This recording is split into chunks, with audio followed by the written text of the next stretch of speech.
Je vais vous parler des vins de Cahors parce que c'est une appellation qui est très intéressante. Pour en connaître un petit peu mieux, on va commencer par l'histoire du Cahors. Donc on va d'abord au niveau pré-phylloxérique. Ce qui est intéressant à savoir, c'est que donc Cahors c'est juste à côté de Bordeaux. Là-bas on fait des vins très sombres. On mélangeait les vins de Cahors avec les vins de Bordeaux pour permettre au claret de Bordeaux, donc c'est-à-dire que les vins étaient assez clairs, genre du mode rosé foncé, avec le Cahors pour faire des vins un peu plus sombres, un peu plus vin rouge quoi pour finir. Aussi Cahors essayait de vendre leurs propres vins directement en Angleterre parce que c'était un gros marché entre Bordeaux et l'Angleterre, ce qui mettait les boules aux Bordelais, mais Cahors réussissait au moins à vendre 30% à l'export de leurs vins. Il y a eu le phylloxéra en 1870, donc bam, la guerre s'arrêtait entre les deux parce que ça a été un ennemi commun qu'ils ont dû affronter ensemble.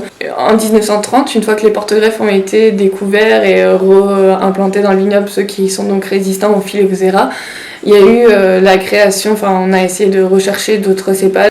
À Cahors, on utilise un seul cépage, le Malbec, mais le Malbec a aussi plusieurs autres noms qui s'appellent le Côte ou l'Auxerrois. En 1956, il y a eu un gel énorme et ce gel a détruit environ les 3/4 du vignoble. Donc sachant qu'ils étaient déjà passés qu'ils ont été totalement détruits par le phylloxéra, une fois qu'ils ont réussi un peu s'en ressortir, paf, ils ont eu du gel dans les dents. Il y avait toujours une forte demande dans les vins.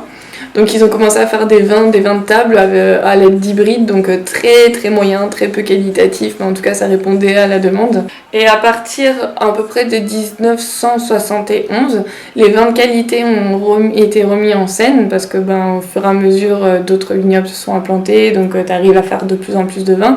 Et en fait 1971 c'est un tournant parce que ça a été la création de l'AOC Cahors. Il faut juste savoir que les vins étaient moyens, ils étaient plus dégueulasses mais ils restaient moyens. Désolé, j'espère qu'il n'y a pas trop de gens qui viennent de Cahors qui sont en train de m'écouter. Mais bon, c'est un peu la vérité, non ?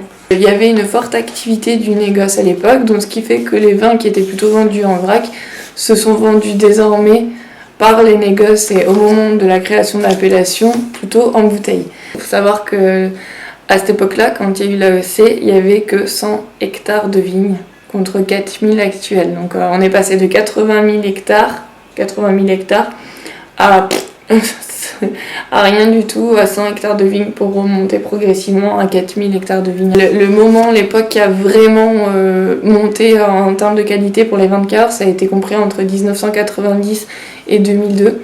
Là où il y a eu une nouvelle génération de vignerons qui travaillaient de mieux en mieux la vigne. En 2002, il y a eu un autre clash, parce qu'on aime les clashs à Cahors, sinon il vaut mieux avoir une vie mouvementée qu'une vie stable, sinon c'est pas intéressant. Donc en fait, le clash, ça a été que ils ont voulu hiérarchiser l'appellation Cahors. Donc c'est-à-dire que créer des crus, sauf que ça a fait un énorme bordel, c'est-à-dire que les vignerons, certains vignerons pensaient qu'ils allaient devoir être obligés d'arracher leur vigne, ce qui leur a pas plu du tout. Et aussi au niveau de l'INAO, donc celle qui va accepter ou non la hiérarchisation du vignoble,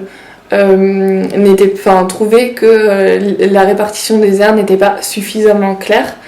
Donc c'est un projet qui est tombé à l'eau et qui pourtant aurait permis d'augmenter encore au niveau qualitatif des vins, parce que est-ce qu'il faut avoir le même cahier des charges ou pas pour des vins de Cahors qui se vendent entre 3-4 euros et d'autres qui se vendent entre 40 et 70 euros, ou est-ce qu'il vaut mieux que ce soit défini par des grands crus ou non. Donc ça permettait de répondre entre autres à cette problématique. Mais ce qui est intéressant, c'est qu'il y a eu un travail supplémentaire qui a été fait, et donc cette hiérarchisation des vins va être remise sur le tapis en 2013. See you soon. Et voilà, à bientôt pour d'autres vidéos, et vive les vins de Cahors.